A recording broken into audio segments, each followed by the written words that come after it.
কোটি টাকা উদ্ধার তৃণমূলের ছাত্র উন্নয়ন থেকে, কি বলবেন? আগেও বলেছি, ছাত্র ইউনিয়ন মানে মমতা ব্যানার্জি টাকা তোলা মেশিন ছিল, এটিএম ছিল, রেপিস্টদের একটা সমূহ ছিল। তৃণমূল ছাত্র নেতা মানে রেপিস্টদের সমূহ। একটা লোককে আমার এগেনস্টেও দাঁড় করিয়েছিল, সে সভাপতি ছিল। এরা একদম মানে কি বলা যাবে, মানুষের শ্রেণীর মধ্যে এরা পড়ে না। এরা সব সরকারের ক্ষমতার ভোগ করেছে। কলেজের মধ্যে মাসাজ পার্লার খুলেছে, কলেজের মধ্যে কি করেছে আপনি দেখেন, টাকা ভালো রেখেছে।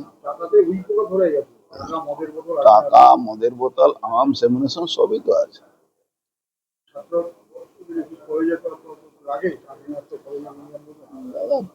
বাংলাকে মমতা ব্যানার্জি, বাংলার মানুষ মমতা ব্যানার্জিকে ক্ষমা করা উচিত না। মানে কি বলা যেতে পারে, মমতা ব্যানার্জি বাংলার মানুষের অভিশাপে, মমতা ব্যানার্জিকে ব্যাপক অভিশাপ করবে। মানুষ আস্তে আস্তে সব তথ্যগুলো পাচ্ছে, দেখা যাবে। বলছি, মন্ত্রী হিসাবে শপথ নিয়েছেন, আজকে দপ্তর বন্টন হবে, তো দায়িত্ব যেটা বিধায়ক আছেন এখন, আরো কি বেড়ে গেল দায়িত্ব, কি কি দায়িত্ব পালন হয়েছে? নিশ্চয়ই মন্ত্রী হলে তার দায়িত্ব বেড়েছে। আর যে দায়িত্ব দল, সরকার, মুখ্যমন্ত্রী দেবেন সেই কাজটা করতে হবে।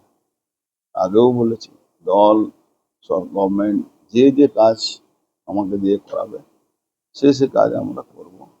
দলকে মজবুত করা, বাংলাকে মজবুত করা, বাংলায় সমস্ত রকম যে ইনফ্রাস্ট্রাকচার ব্যবস্থা ঠিক করার দায়িত্ব মন্ত্রিসভা হয়। মন্ত্রিসভা হিসাবে আজকে এর বন্টন হবে, ডিপার্টমেন্ট বন্টন হবে। কোন দপ্তর পাওয়ার সম্ভাবনা রয়েছে? সেটা ওইসব সম্ভাবনার উপরে আমি চলি না। যেটা ফ্যাক্ট সেটা ফ্যাক্ট, যেটা সামনে আসবে সেটা দেখা যাবে।